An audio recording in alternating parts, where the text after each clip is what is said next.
Saudi अरब को अगर कोई ऐसा सोचे कि वो कमज़ोर है या वो हथियार नहीं रखता तो वो बेवकूफ़ है। सऊदी अरब के पास काफ़ी पहले से बैलिस्टिक मिसाइल है और ये बैलिस्टिक मिसाइल नवाब साहब ने चाइना और रशिया से पहले ख़रीद रखी है और इधर उधर वो चुपके चुपके हथियार लेता रहता है। अमेरिका से भी हथियार लेता रहता है, लेकिन वो शो ऑफ नहीं करता, वो दिखाता नहीं। लेकिन सऊदी अरब कुछ तो तैयारी कर रहा है। ये चंद तस्वीरें हैं, सैटेलाइट इमेज है। Underground solid fuel ballistic missile basis बना रहा है सऊदी अरब। जी हाँ, अंडरग्राउंड बैलिस्टिक मिसाइल रखने के लिए, ज़मीन के नीचे अपनी बैलिस्टिक मिसाइल को छुपाने के लिए और ज़मीन के अंदर से बैलिस्टिक मिसाइल को लॉन्च करने के लिए वो तमाम तैयारियों में लगा हुआ है और बड़ी ही तेज़ी से काम कर रहा है। सऊदी अरब के इस एक्शन ने कई तरह के सवाल खड़े किए हैं। वहीं ईरान, जहां पिछले 1 महीने से ड्रिल कर ही रहा है, अब उसने ऐलान कर दिया है कि गल्फ ऑफ ओमान में भी वो समुद्र में अपनी नेवी को लेकर ड्रिल करने वाला है। वहीं यूरोप यूनियन ईरान के खिलाफ एक बड़ी मीटिंग करने वाला है, जिसमें यूरोपीय यूनियन ईरान पर बड़े प्रतिबंध लगाएगा। ईरान को धमकाने और डराने के लिए मिडिल ईस्ट में ईरान के खिलाफ एक बार फिर से अमेरिका ने परमाणु बॉम्बर उड़ाए। दोस्तों, दोगलापन और बेहुदापन ये देखिए, अमेरिका के अंदर ईरान के ड्रोन को दिखाया गया और कहा गया कि ईरान का ये ड्रोन शाहिद ड्रोन है जो कि दुनिया भर में आतंकवादी इस्तेमाल कर रहे हैं और इसके ज़रिए आतंकवाद फैलाया जा रहा है।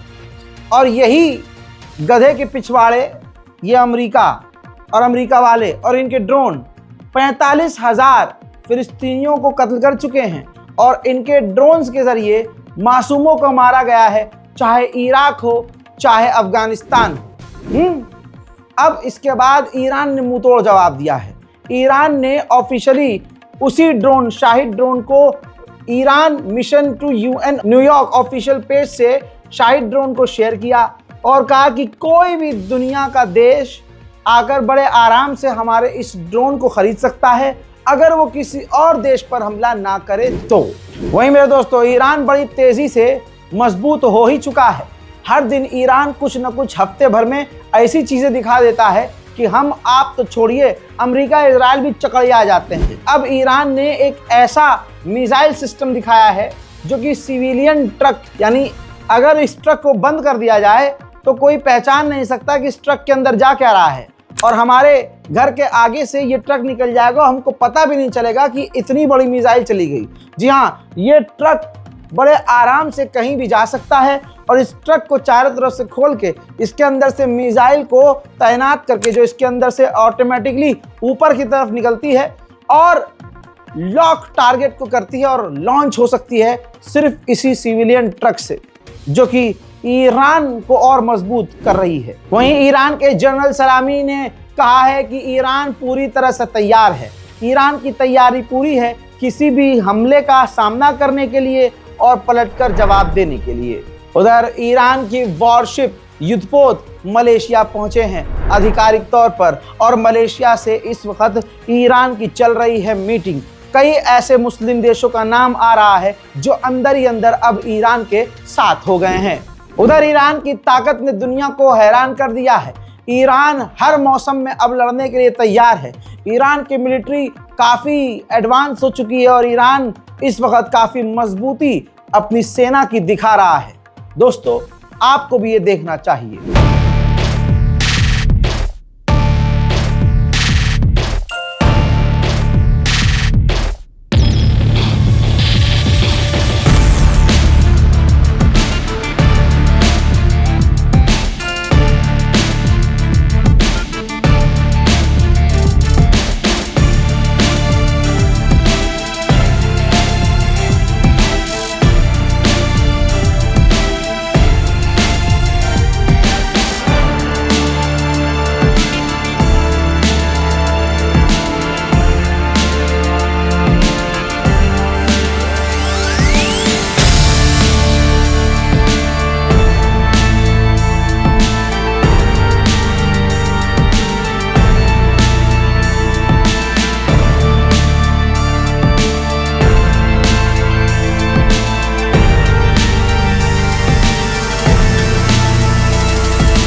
अल्लाह अकबर। उधर मेरे दोस्तों ईरान के राष्ट्रपति पेज़ेश्कियान ने कहा कि हमने पहले भी कहा है कि हम किसी भी मुद्दे पर किसी भी बात करने को तैयार है, लेकिन प्रेशर में नहीं, दबाव में नहीं। ईरान की लगातार ताकत देखने के बाद दुश्मन बहुत ज़्यादा प्रेशर में आ गया है। MOAB बॉम्ब, जी हाँ, MOAB बॉम्ब काफ़ी खतरनाक होते हैं, काफ़ी भारी भरकम होते हैं। ईरान के खिलाफ भारी मात्रा में अमेरिका इजराइल को ये मिसाइल देने की तैयारी कर रहा है। वहीं IRGC के कमांडर ने तेहरान में इस्लामिक जिहाद के लीडर से मुलाकात की है।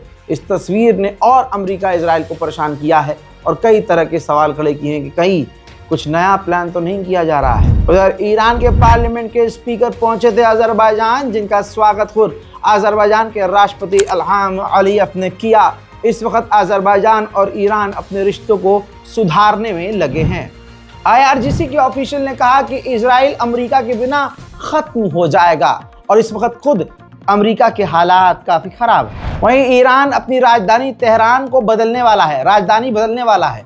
मरकरान नाम का आपकी स्क्रीन पर ये एरिया है जो अभी तक कोई शहर है ही नहीं, कोई रीजन है ही नहीं, लेकिन नए शहर को वो एडवांस लेवल पर बसाने वाला है और एडवांस शहर बसाकर मरकरान उसका नाम रखेगा और इसको ईरान की राजधानी घोषित करेगा। वहीं ईरान से लेकर लेबनान के अंदर हिजबुल्लाह के लीडर नसरुल्लाह के आखिरी रसूमात, उनके नमाज जनाजा की तैयारियां जोरों से नजर आ रही हैं।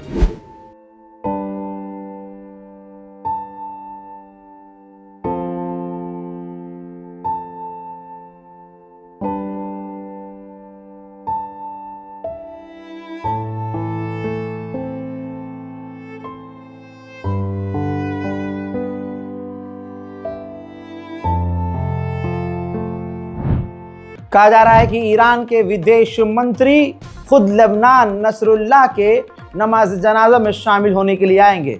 इससे बड़ी बात यह है कि ये तस्वीर देखिए, इस वक्त भी लेबनान में जिस जगह ये सारा प्रोग्राम होना है वहाँ पर ईरान के ऑफिशियल्स मौजूद हैं। इसी के साथ मेरे दोस्तों पहली तस्वीर हसन नसरुल्लाह और उनके साथी, उनके बाद उनके पद की जगह पर नियुक्त किए गए हाशिम सईफुद्दीन के जनाजे की तस्वीर सामने आई है। ईरान ने पहले ही ऐलान कर दिया है कि ये इतिहास में सबसे बड़ा फ्यूनरल होगा, जो कि ये तस्वीर देखिए, लेबनान का एक बहुत बड़ा स्टेडियम है, उसके अंदर तैयारी चल रही है।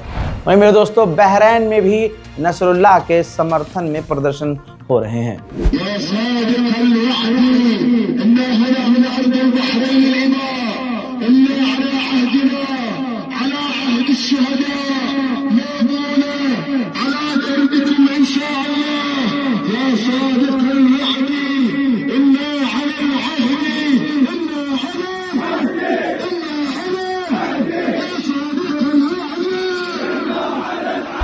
हजरात जो भी हो, लेकिन ऑफिशियली जो लेबनान की गवर्नमेंट है वो हसन नसरुल्लाह को गलत नज़र से ही देखती है। आपकी स्क्रीन पर देखिए, लेबनान का ही एयरपोर्ट है, लेबनान का ही, जहाँ के खुद नसरुल्लाह थे।